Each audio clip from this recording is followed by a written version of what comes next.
Hello viewers, recipes by সীমা চ্যানেলটিতে সবাইকে welcome জানাচ্ছি। আজকে করে দেখাবো সাদা তিল দিয়ে কিভাবে চাপড়ি তৈরি করবেন। আর সেজন্য আমি এখানে 2 টেবিল চামচ লাল আটা নিয়েছি, তার মধ্যে 1 চা চামচ সেসিমি বা সাদা তিল দিয়েছি, এর মধ্যে স্বাদ মতো লবণ দিয়ে পরিমাণ মতো পানি দিয়ে দিলাম এবং এটা দিয়ে একটা পাতলা করে খামির তৈরি করলাম। আমি আজকে একজনের জন্য একটা চাপড়ি তৈরি করব এবং এটাই হবে সকালে ব্রেকফাস্ট। আপনারা অনেকেই জানেন যে সাদা তিল অনেক উপকারী। এটা ভিটামিন ডি এর একটি সোর্স, ক্যালসিয়াম পাওয়া যায়।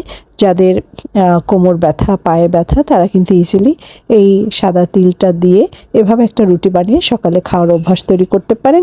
আমি একটা তাওয়া ভালো করে গরম করে একটু তেল দিয়ে তারপরে আমি একটা গোল করে ঘুরিয়ে সেই ব্যাটার দিয়ে একটা রুটি তৈরি করে নিচ্ছি।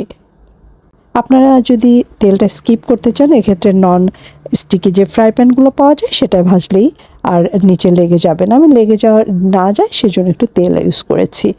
এভাবেই উল্টে পাল্টে একটা রুটি তৈরি করে নিতে পারেন। সঙ্গে আপনি ভেজিটেবল, বানানা, ডিম এগুলো দিয়ে আপনার নাস্তাটা করে নিতে পারেন। আশা করি এই ভিডিওটি আপনাদের ভালো লেগেছে এবং খুব সহজেই সাদা তিল খাওয়ার একটা আইডিয়া পেয়ে গেলেন। ভিডিওটি শেয়ার করতে ভুলবেন না। আর সাদা তিল খাওয়ার উপকারিতার ব্যাপারটা অন্যান্য ইউটিউব চ্যানেল থেকে দেখে নিতে পারেন। আজকে বিদায় নিচ্ছি। সবাই ভালো থাকবেন, সুস্থ থাকবেন, নিজের যত্ন নেবেন। টাটা।